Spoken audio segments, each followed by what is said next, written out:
कहानी की शुरुआत होती है एक घने जंगल को देखते हुए, जहां जोसेफ नाम का आदमी अपनी बेटी रेने के साथ शिकार पकड़ने के लिए ट्रैप्स लगा रहा था।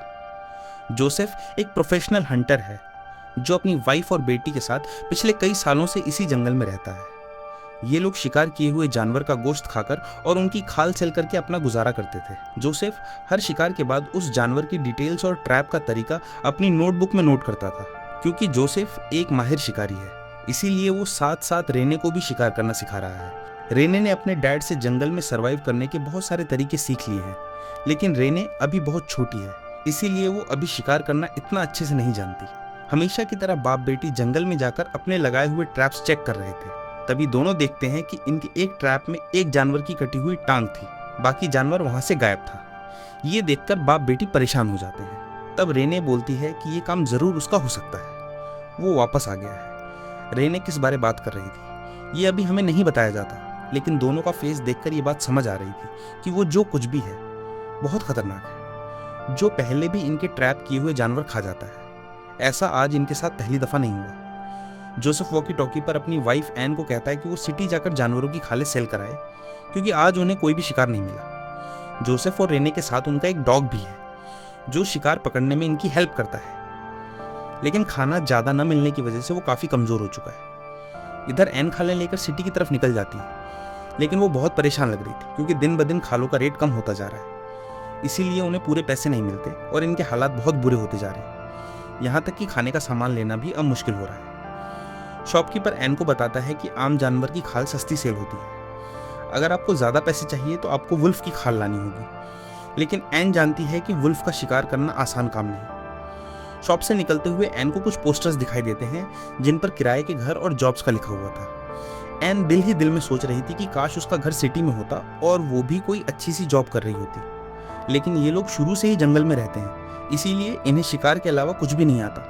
यही वजह है कि ये लोग खाल बेचकर गुजारा करते हैं। अब उदास होकर एन घर वापस आ जाती है, जहां जोसेफ रेने को खाल उतारना सिखा रहा था। रात को सारी फैमिली खाना खा रही थी, लेकिन किसी का मूड अच्छा नहीं था क्योंकि पैसे न होने की वजह से खाने को कुछ खास था ही नहीं। तब रेने अपनी मॉम को बताती है कि आज फिर वो चीज़ हमारा शिकार चुरा ले गई। ये सुनते ही एन जोसेफ पर गुस्सा करने लगती है क्योंकि जोसेफ ने ये बात एन को नहीं बताई थी। एन रेने को उसके रूम में भेज देती है और जोसेफ से बहस करने लगती है कि जल्दी ही हमें उसका कुछ करना होगा, नहीं तो हम तीनों भूख से मर जाएंगे। असल में इस जंगल में एक वेयरवुल्फ रहता है जो इतना खतरनाक है कि कोई भी उसके सामने नहीं जाता। वो किसी भी चीज़ को देखते ही मारकर खा जाता है। एन के मुताबिक वो वुल्फ इन्हीं की वजह से वापस आया है क्योंकि उसे पता है कि ट्रैप से उसे कुछ खाने को मिलेगा। जोसेफ ने उस वुल्फ को पकड़ने की कई दफ़ा कोशिश की है, लेकिन वुल्फ इतना चालाक है कि आज तक ट्रैप में नहीं फंसा। एन कहती है कि हमें सिटी जाकर पुलिस स्टेशन में रिपोर्ट करनी चाहिए, लेकिन जोसेफ एन को ऐसा करने से मना कर देता है। वो कहता है कि सुबह होते ही उसके लिए ट्रैप्स लगा देगा और जल्दी ही वो लोग उसे पकड़ लेंगे। एन जोसेफ को समझाती है कि हमें जंगल छोड़ देना चाहिए और सिटी जाकर वहाँ एक नई लाइफ शुरू करनी चाहिए, जहाँ उनकी बेटी भी खुश रह सके और उसका किसी अच्छे स्कूल में एडमिशन हो, वो भी बाकी सभी बच्चों की तरह लाइफ में कामयाब हो सके। एन कहती है कि सिटी जाकर वो कोई अच्छी सी जॉब करेगी जिससे उनके हालात भी बेहतर हो जाएंगे, लेकिन जोसेफ जवाब देता है कि हमें शिकार के अलावा कुछ नहीं आता, इसीलिए हम कुछ भी नहीं कर सकते। सुबह होने से पहले जोसेफ वुल्फ के लिए ट्रैप्स लगाने जा रहा था। तब रेने भी उसके साथ जाने की जिद करती है। जोसेफ रेने को साथ नहीं ले जाना चाहता क्योंकि रेने अभी बहुत छोटी है, लेकिन रेने के बार बार जिद करने पर जोसेफ उसे अपने साथ ले जाता है। सुबह जब ये बात एन को पता चलती है तो उसे जोसेफ पर बहुत गुस्सा आता है। एन वॉकी टॉकी पर जोसेफ से नाराज होने लगती है। तब जोसेफ जवाब देता है कि जैसे ही उसे वुल्फ का पता चलेगा या कोई भी मसला बना तो वो रेने को घर वापस भेज देगा। थोड़ा आगे जाने पर जोसेफ को वुल्फ के पैरों के निशान दिखते हैं। वो समझ जाता है कि वुल्फ आसपास ही कहीं मौजूद है, इसीलिए बिना वक्त जाए कि वो रेने को घर वापस भेज देता है। जाने से पहले जोसेफ रेने को सेफ्टी के लिए गन देता है। वो कहता है कि जंगल काफ़ी घना है, अगर कोई भी चीज़ सामने आए तो बिना डरे शूट कर देना। रेने अब धीरे धीरे घर की तरफ जाने लगती है, लेकिन रास्ते में उसे कई अजीब अजीब आवाज़ें आने लगती हैं, जिससे रेने काफ़ी डर जाती है। इधर एन जंगल से पानी लेने गई थी, तब उसके साथ भी ऐसा ही होता है। एन को लगता है कि कोई उसका पीछा कर रहा है। एन डरते डरते घर आ जाती है, लेकिन रेने बहुत ज़्यादा डर गई थी, इसीलिए वो जंगल में इधर उधर देखने लगती है और वहीं बैठ जाती है। अब तक जोसेफ को भी वुल्फ नजर आ गया था। वो धीरे धीरे उसके पास जाता है और उसे शूट करने के लिए अपनी गन निकाल लेता है। जैसे ही जोसेफ वुल्फ को शूट करता है, गोली की आवाज़ रेने भी सुन लेती है। उसे समझ आ जाता है कि उसके डैड आसपास ही हैं, इसलिए वो हिम्मत करके वहाँ से आगे निकल जाती है। इधर जोसेफ जब वुल्फ की डेड बॉडी देखने वहाँ आता है तो वुल्फ वहाँ नहीं था। इसका मतलब ये कि वुल्फ को गोली लगी ही नहीं और वो वहाँ से भाग गया।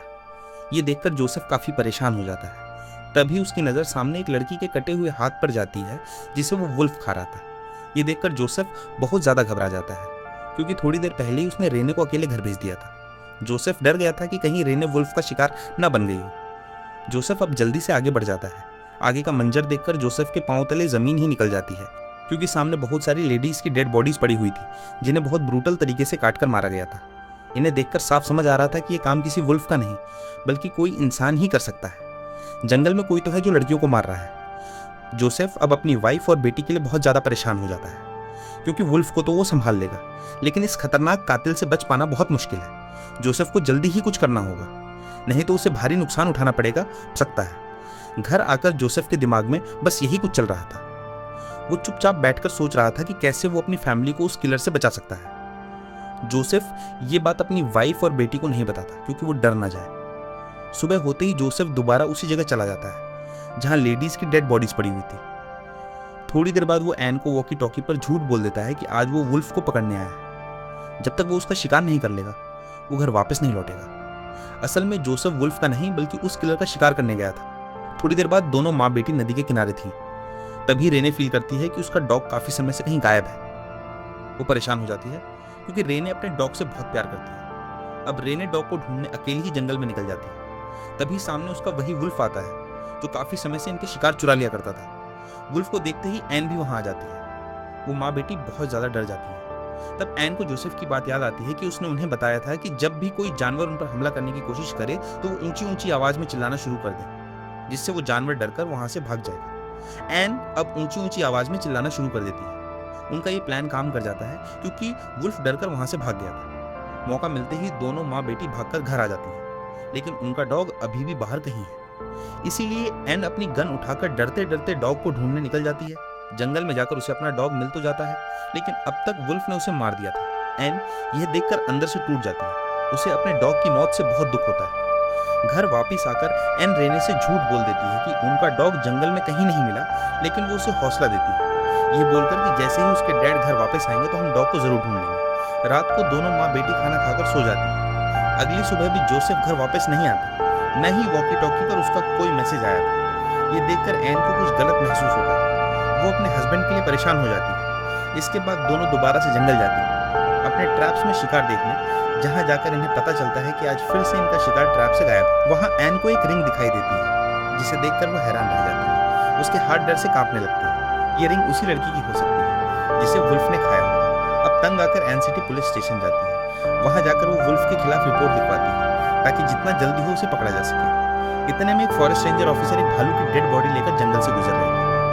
तभी उन्हें वहां एक कार खड़ी दिखाई देती है। ऑफिसर घने जंगल में सुनसान जगह कार देखकर सोच में पड़ जाते हैं, लेकिन वो उसे इग्नोर करके वहां से ऑफिस की तरफ निकल आते हैं जहां एन पहले से ही स्टेशन में मौजूद थी। ऑफिसर एन को बताते हैं कि वुल्फ एक जानवर है, हम उसके खिलाफ रिपोर्ट नहीं कर सकते क्योंकि उसका काम ही शिकार करना है, चाहे वो किसी का शिकार चुराए या अपना करे।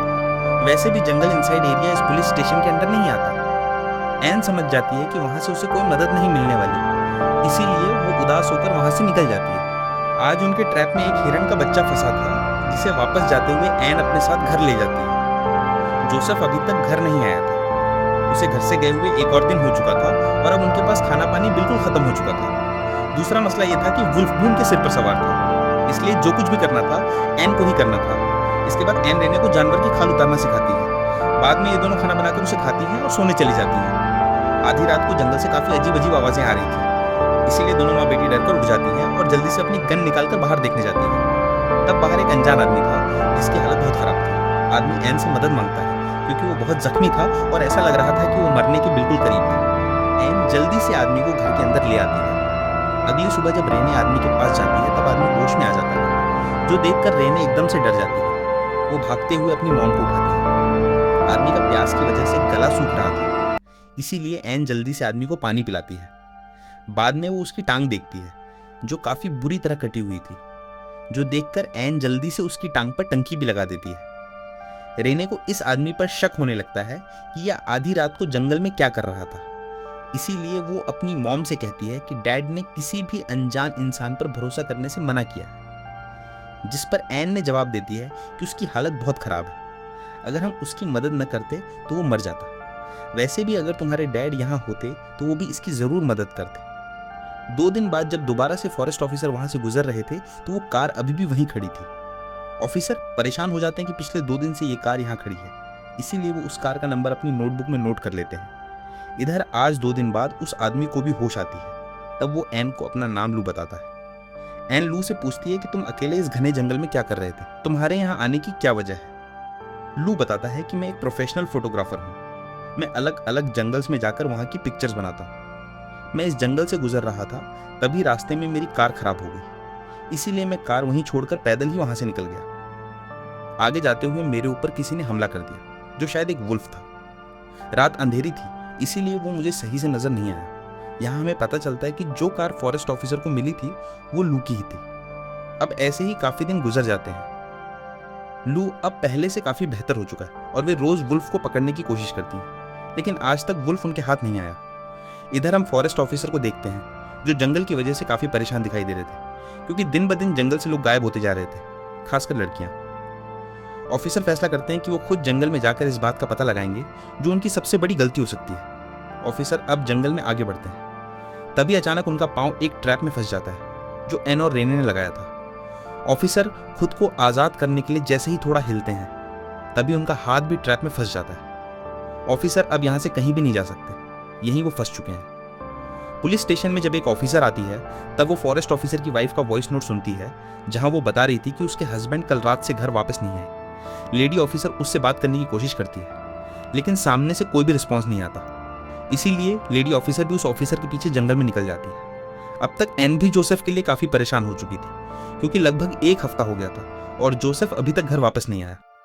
एन जोसेफ का मैप लेकर जंगल में उसकी तलाश के लिए निकल जाती है, जहां एक ट्रैप में उसे एक खरगोश दिखाई देता है। एन उसे मारना नहीं चाहती, लेकिन उनके पास दूसरा कोई ऑप्शन नहीं होता, इसीलिए ना चाहते हुए भी उसे उस खरगोश को मारना पड़ता है। ऐसे ही एन थोड़ा आगे जाती, वहां जोसेफ की डेड बॉडी पड़ी हुई थी। एन जोसेफ को मरा हुआ देखकर बहुत ज्यादा रोती है, वो अंदर से टूट जाती है।